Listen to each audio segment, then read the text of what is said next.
Le nom du nouveau danger au Moyen-Orient, ISIS. Notre prophète a prédit que va apparaître au Moyen-Orient une sédition, la fitna, qui va menacer à la fois la vie et les biens des musulmans.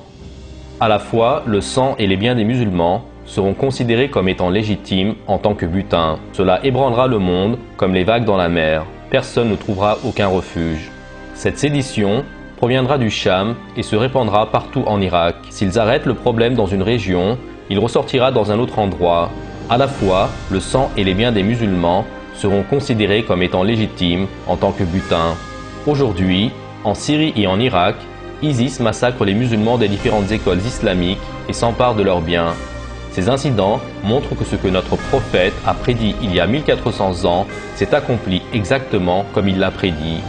ISIS exerce ses activités en Syrie et en Irak et massacre des innocents dans la région car ils ne sont pas sunnites et s'empare impitoyablement de leurs biens et de leurs maisons. Dieu a rendu illicite le fait de tuer les gens et de s'emparer de leurs biens. Cela ébranlera le monde comme les vagues dans la mer. Personne ne trouvera aucun refuge. De nos jours, les peuples de la Syrie et de l'Irak vivent dans cette crainte exprimée dans le hadith de notre prophète. À cause de la terreur répandue par ISIS, ces gens sont forcés de quitter leur maison et même leur patrie.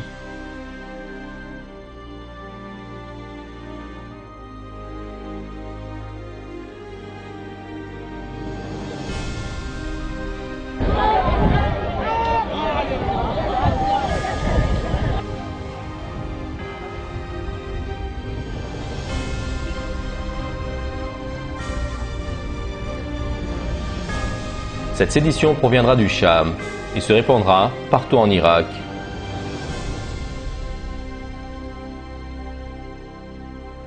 Dans son hadith, notre prophète parle d'une sédition sérieuse qui commence en Syrie à la fin des temps et qui se répand partout en Irak.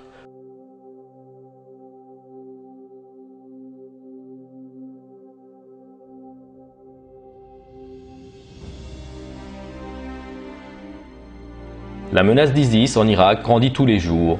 Alors que les militants d'ISIS se dirigent vers Bagdad dans le sud, l'armée irakienne tente de résister avec les nouveaux bénévoles recrutés. En raison des attaques d'ISIS, des centaines de milliers de personnes fuient vers des zones sûres. L'ONU est préoccupée par l'escalade de cette crise humanitaire. Dans son hadith, notre prophète parle d'une sédition sérieuse qui commence en Syrie à la fin des temps et qui se répand partout en Irak. Aujourd'hui, ISIS répand la terreur en Syrie et en Irak avec des pratiques qui n'ont pas de place dans l'islam. L'Irak a été divisé en 3 parties et une grande partie de ces terres ont été accaparées par ISIS.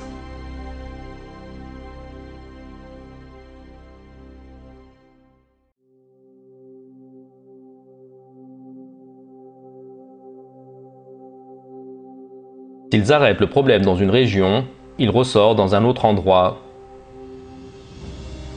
L'avancement sanglant d'ISIS en Irak se déroule devant les yeux du monde. Les pays du monde ne peuvent pas arrêter cette progression.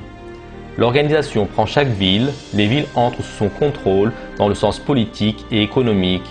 Aujourd'hui, le monde regarde ces événements prédits par notre prophète il y a 1400 ans. Cependant, une grande majorité des savants islamiques essaient d'endormir les musulmans avec le mensonge que les présages de la fin des temps n'ont pas encore vu le jour. Ils détournent l'attention des musulmans en disant qu'il y a prétendument des centaines d'années jusqu'à l'apparition du prophète Jésus et du Mahdi, que les musulmans peuvent vivre à l'aise et qu'ils peuvent faire leurs actes d'adoration là où ils le souhaitent, qu'ils ont une place respectueuse dans la société.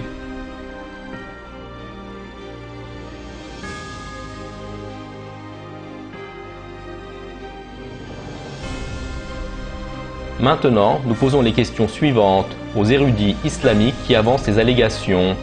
Tous ces événements que notre prophète a prédits, leur réalisation à l'époque du Mahdi, le fait que ceux-ci se produisent à l'heure actuelle sous vos yeux, cela ne vous impressionne-t-il pas?